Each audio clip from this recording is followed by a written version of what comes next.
Bonjour à tous et bienvenue dans cette nouvelle vidéo. Aujourd'hui, je vais vous expliquer comment marche une montre aussi simplement que ça. Comme vous pouvez le voir, on est dans un nouveau cadre qui n'a rien à voir avec les autres vidéos. C'est aussi une nouvelle caméra qui filme et justement, on est dans mon bureau et je vais vous expliquer comment marche le mouvement d'une montre. Avant de commencer, je tiens à remercier Objectif Horlogerie. Ce sont eux qui m'ont donné envie, grâce aux initiations qu'ils proposent, de démonter et de remonter une montre. C'est vrai que j'ai pu faire une initiation et franchement, j'ai énormément appris avec leur initiation que je vous recommande. Je tiens à préciser que je ne suis pas horloger, j'ai tout appris moi-même justement en démontant et en remontant la montre, bien sûr, en allant sur internet, en regardant des vidéos, en lisant des articles, etc.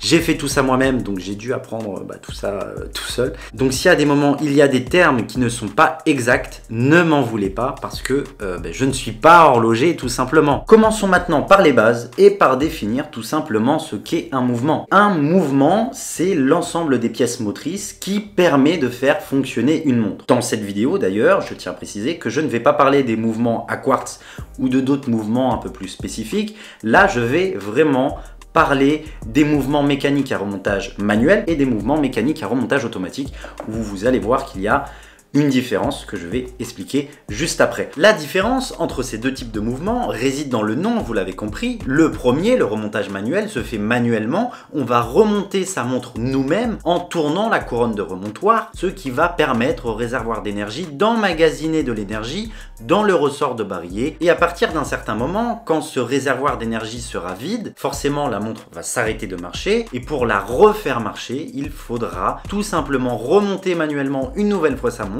en tournant une nouvelle fois la couronne de remontoir, ce qui va permettre au réservoir d'énergie d'emmagasiner de l'énergie et de refaire fonctionner la montre et ainsi de suite. Entre le moment où l'on recharge à fond le réservoir d'énergie et le moment où ce même réservoir n'aura plus d'énergie, il se passe généralement quelques jours et c'est ce que l'on appelle la réserve de marche. La réserve de marche est propre à chaque montre et peut beaucoup varier. Sur le mouvement mécanique à remontage automatique, comme son nom l'indique, le remontage de la montre se fait de manière automatique grâce à la masse oscillante qui va tourner grâce au mouvement du poignet. Ça va permettre de recharger le barillet, en gros le réservoir d'énergie, de manière automatique, juste avec le mouvement du poignet. Bien sûr, il faudra bouger un minimum pour que la montre se remonte automatiquement. Mais en plus de ça, une montre mécanique à remontage automatique, on peut la remonter manuellement également, comme une montre à remontage manuel, c'est-à-dire que l'on va donner de l'énergie avec la couronne de remontoir au réservoir d'énergie. Afin de vous expliquer comment marche une montre, je vous propose que l'on regarde l'intérieur du mouvement. Là, comme vous pouvez le voir, sur ce mouvement, on est sur un mouvement à remontage manuel. Donc, sachez que pour tout mouvement, justement,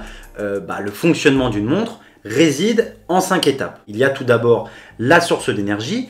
Pour ce mouvement qui est à remontage manuel, c'est la couronne, mais sinon si on était sur une montre à remontage automatique, ça aurait pu être la couronne, mais aussi la masse oscillante. Quand je vais tourner la couronne, je vais emmagasiner de l'énergie dans mon ressort de barillet, qui est en gros le réservoir d'énergie, et cette énergie va être distribuée aux différents rouages, justement, que l'on peut voir. Donc là, il y en a 3. Une fois que cette énergie est distribuée à travers les différents rouages, elle va être entretenue avec l'échappement, où justement, il y a la roue d'échappement et l'encre. L'encre, pour l'anecdote, si vous voulez, l'encre s'appelle l'encre parce qu'en fait, ça a la forme d'une encre de bateau, de ce que j'ai cru comprendre. Donc à la suite de ça, justement, l'énergie va être entretenue et régulée par le balancier spiral. Voilà, il n'y a pas plus simple. Et justement, là, pour ce mouvement, comme vous pouvez le voir, je vais remonter la couronne. Vous pouvez voir que justement, on voit le ressort à l'intérieur du barillet qui va justement se recharger. Regardez bien ça. Donc c'est pour ça qu'on appelle ça le réservoir d'énergie. Parce qu'à l'intérieur du barillet, c'est un ressort où justement qui va permettre d'emmagasiner de l'énergie. Et si vous écoutez, justement, le cliquet qui est juste ici, écoutez ça. Là, comme vous avez pu l'entendre, c'est le fameux bruit de quand on remonte une montre qui est fait justement par le cliquet. Et le cliquet, justement, il permet d'éviter le désarmage du ressort de barillet, ce qui peut casser la montre en vrai. Et donc, c'est vrai qu'avant de voir le mouvement, pour être honnête avec vous. Le fameux son de quand on remonte une montre, je savais pas en fait que ça venait du cliquet. J'avoue que quand j'ai découvert ça, j'étais vraiment super content parce que j'ai enfin mis en fait le visuel sur un son que je ne connaissais pas. Donc c'est ça le plus cool. Enfin bref, voilà. Donc là, comme vous avez pu le voir, je tourne la couronne pour permettre au réservoir d'énergie, donc au barillet, d'emmagasiner cette énergie que je lui donne. Cette énergie va être distribuée à travers les différents rouages. Et là, vous venez de voir que le balancier spirale s'est activé, le mouvement est en marche. Alors, pour rentrer un peu plus dans les détails, bon là, je vais remonter encore un peu plus la montre. Donc, il y a le réservoir d'énergie, il y a la distribution, et si vous voulez, la toute première roue, c'est ce qu'on appelle la roue de centre, et elle effectue un tour en 60 minutes, et elle sert de support à l'aiguille des minutes. Ensuite, entre les deux, la roue un peu plus au centre, c'est ce que l'on appelle la roue moyenne, et c'est une roue intermédiaire, et là, juste ici, comme vous pouvez le voir, c'est la roue de seconde, et en gros, c'est la roue qui permet d'afficher les secondes, et elle effectue un tour en 60 secondes.